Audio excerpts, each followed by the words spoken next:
Hello, you guys. Welcome back to Go Show, all my Minnesota Vikings fans. I know I'm a little late doing this. My reaction to the game yesterday, but what a game. Give it up. I'm clapping. I can clap because holding the camera and I got my drink in my hand, my energy stuff. But what a game from top to bottom. What a game. We finally clicked. We finally actually think we knew what NFL was. Football was. Because against the Packers, the only thing was good with that game was basically our defense. To be honest, in my eyes, Kirk Cousins was trash against the Packers, and then he finally set up his game, and what a throw! Kirk Cousins, what a freaking throw! Was like I think he was moving left, right? Left of the field. I thought he didn't throw left, like straight. But he threw like across the field right to freaking Thielen. If I remember it, I think that's what it was. Or he was moving right to left. Whenever left to right, right to left. He threw that nice ball to Thielen. Great. Diggs, I like Diggs. Cool for Diggs. But I think Diggs needs to work on a little stuff now after, that it wasn't so great game against the Packers. But that's a learning curve for Diggs. And he wasn't the star, but I think one of my players of the week, Players of the week, is Eric Kendricks. I've been following him, Brett Hundley, and Anthony Barr's career for a while because I'm a UCLA fan. And how about the UCLA game on Saturday, 67-63 over Washington State? What a hell of a game that was. That was a fantastic game. If you guys saw it, all those kick returns and all that from UCLA was incredible. Great game by my Bruins. I've been following their careers in UCLA, and I know his brother. I think he's played for the Eagles, right?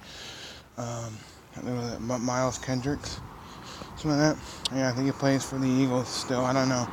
That's the last time I saw him. His brother plays for the Eagles. But yeah, Eric Kendricks, I think, is my player of the week, and also special teams. I gotta give them for special teams, and they look great too. Special teams, Eric Kendricks. It was flawless. It wasn't flawless, but it was great. And I take it back to the flawless. It was just flaw without the list. It was smooth. Yeah, we had the same thing like we did against Atlanta. We came out scoring first as a quick drive, boom, bam, bam, boom. And that was it. And then we started, getting ourselves, and I have to hand it to C.J. Ham did okay, but the hand to our running backs and our O-line helping out our running backs. Delvin Cook, there's no words I can express how Delvin Cook is. But I can say this: as long as our O-line can help him out and he can stay healthy, holy smokes, man. Anybody who has Delvin Cook on their fantasy, I want to do fantasy. I gotta learn it. I gotta learn the whole spiel of it. Then I'll do it. But anybody who has Delvin Cook on their fantasy, you guys are good. As long as he can stay healthy for you guys on your fantasy, you guys are good. Just unbelievable player, man. Did you see that play? I think he did like a spin move and a couple jukes, but he broke two Raiders players' ankles by those moves were just whoa. I'm like, he just broke their ankles, but he just and then, he had a play, there on the running back, Alexander Madison, unbelievable guy. Also, if you have him on your fantasy, I think he's going to be great as a backup. But what play, and I saw a video that I think he posted back when he was in Boise State. He did the same exact play. He flew up in the air, boom, touchdown. And he did that up in the air thing, touchdown. I guess he did that in Boise. And then he did it here, and what a play. What a touchdown, dude. Alexander Madison's a great backup, too. I think he's going to be the next star. Once Delvin Cook is done and everything, I think Alexander Madison's going to be the next star. And then Chad Beebe. I don't know if he's going to be back or not. I heard watching the game he was questionable, a returner, Chad Beebe. So we'll see what happens. But overall, great game. We won 34-14. Was this a wake-up call? Heck yeah, it was a wake-up call. I thought the Raiders looked pretty good in their first two games. They beat the Broncos, and then, they fell a little short to the Chiefs. But I thought they're going to be somewhat of a small test, a small testament to us. And I thought, okay, we got to start against the Raiders. Derek Carr's not a bad quarterback. If we wouldn't have sent Cousins, I probably would have gotten Derek Carr. But if he was on the market, if it was Cousins or Carr on the market, I would have gone with Derek Carr. And that's just me. Y'all can hate me, whatever, I don't care. I think he's still not worth $84 million guaranteed. He's probably one of the highest paid quarterbacks. I think even over Aaron Rodgers. And I think even over Brady. But I don't think he's still worth $84 million guaranteed. Yeah, he had 2 flawless games against Atlanta and against the Raiders, but the Packers didn't show up much. I'm going to state this. I sit on one of the Facebook fan group pages I follow. And I heard it from Mike Florio of Pro Football Talk. He loves the Vikings as well. He can't handle big games under pressure. He just can't. You saw it against the Packers. We're kind of close to the goal line. He throws that,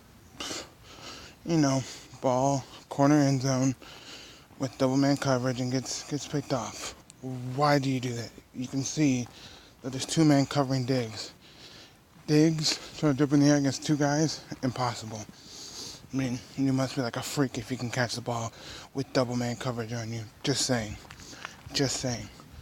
But it's, I think in the park. No, I gotta get over. But I'm just saying. Craziness.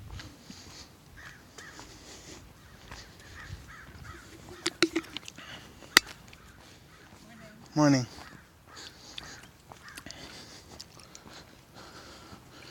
Okay. I'm just saying craziness. Just in the neighborhood when I'm doing my walk in the morning. Just craziness, man. Absolute craziness. So, honestly, we'll see what happens. To be real. But yeah. Just craziness. So, like I said, if you think he's worth that, who throws the ball like that? He even said, I should have never thrown that ball, but you did it. There's no going back. It's in the record books. There's going to be video once you leave the team at their contract next year, unless they don't put the franchise tag on you and you're a franchisee and we keep you for good, which I hope not. Put the franchise tag on him, get rid of him, and sign somebody else. Maybe get Teddy back. And I'm saying this because Teddy had a freaking phenomenal game, man. They beat the Seahawks 33-21. What a game by the Saints, man. He's out for 6 weeks, and another shocking news.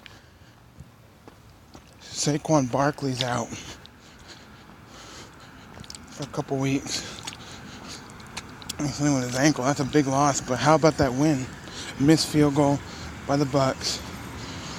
And the Giants get the W by 1. I think it was a smart idea to bench Eli.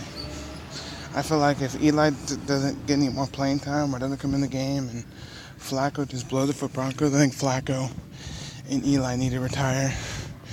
That's just me. It's just kind of crazy, I feel like that's what I think. Eli and them, they should just retire. So, if they don't do nothing, because they're not doing anything. I know it's the Broncos, but Flacco's just, and Lamar Jackson. It's got a huge game. Lamar Jackson looked great too. I know they lost. They fell a little short, but Lamar Jackson looked great against Patrick Mahomes. I think those are 2 great right now. Besides Brady and some other quarterbacks, but they both look good. People say, oh, he didn't get stuff hurt because all he does is run a lot. Well, no. But anyways, let's get back to the task at hand here at the Vikings game. I'm getting off topic talking about other games. But no. He's looking good. I think he's going to know now he won't get hurt. He's going to stay poised and stay himself. So, Lamar Jackson and Patrick Mahomes look great. taking over. No more Flacco. You got Lamar. Great stuff. Anyways, like I was saying, like Mike Flores said, he's not great in big game situations. Like I said, that throw man coverage to Diggs. What was that? Can't handle the big games. And if we lose next week, I hope Cousins can learn next week. Mike Zimmer can say, blue in the face, great win, guys. It's against the Raiders. Great win. Look great out there, boys. We got the Bears this week. Let's do this. Like there's so many times he can say great game out there because he can win. Let me say this: Cousins can win any game that's not a big game that we need this win. If it's our divisional games like Lions, Bears, Packers, whatever, or something big besides that. But if it's like the Raiders or Falcons, he can win those all day. Like any easy team, Kirk Cousins can win those all day. I know you say, but look what he did against Arizona in the preseason. Well, it's preseason, but still, I get your point. But some of these cards, but I get your point. It's preseason, but still, he can't. If it's like an easy team, like I know we're gonna play the Broncos this season. I think it's at home too. We're gonna blow up the Broncos. It's Joe Flacco. That's an easy win. We're gonna get easy wins. Gets easy teams. When it has to come down to a big game that we need this win or this divisional win, he kind of blows it. And we're back on the road. Okay, so skill's kind of off. We kicked off our season at home against the Falcons. We got the dub. We go on the road, divisional loss, against the Packers. We come home again. Raiders beat them. Now we go on another divisional road game. So we have 2 divisional road games. I think then other ones will probably be at home against Packers, Bears, the Lions. But the Lions, if the Lions wouldn't got that tie against Arizona, they could be 3-0 right now. But since they got the tie, they're 2 wins, 1 loss. They got the win over the Chargers. The Chargers got the kicker hurt, so they had their backup quarterback Tyrod Taylor kick balls and they missed, and they just kind of blew it there in Detroit. And then they come and they beat the Eagles yesterday by 3 points. It's incredible, man. If it wasn't for the tie, they could be 3-0 right now. They could be at the top of the food chain. This is probably one of the, I think ESPN people were saying this is one of the biggest starts for them. So it's pretty crazy. But I'm not here talking about the Lions. I'm here talking about the Vikings. But I'm just saying, if we ever play them, it's going to be tough battles. And Kirk Cousins shouldn't blow it. So let's hope he doesn't blow it in big games. He can't handle big game pressures. I don't know. I'm hearing reports he's not.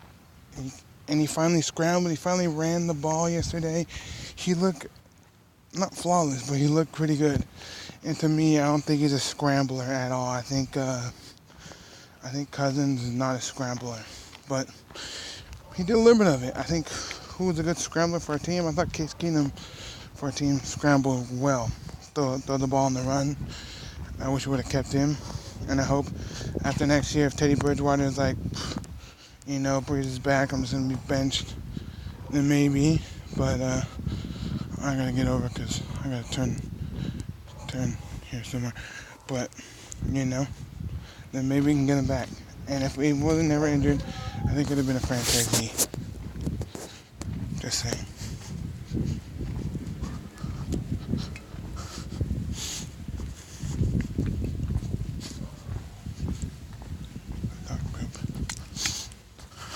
Just saying, if he would have never gotten hurt, whether that couple years ago in practice for the Vikings, I think he would have been a great franchisee quarterback. We wouldn't put the franchise tag on him like the Eagles did with Foles.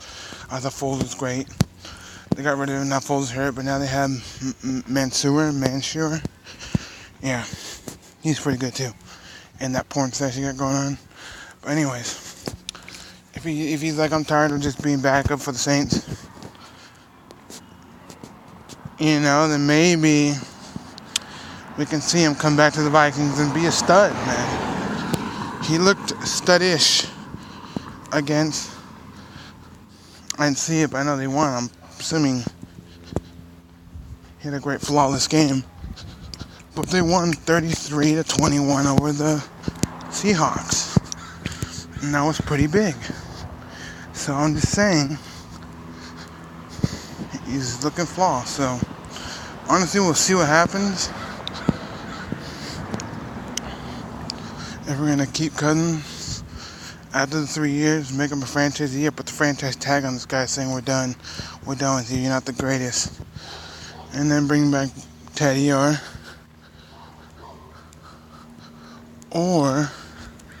bring back Keenum. Have Keenum leave Washington and come back. So I like that. One of the two I like. Or I don't know, bring Brett Hundley. Brett Hundley's the backup to Arizona. I think he's gonna be great. He looks great. Have him be our quarterback. Something.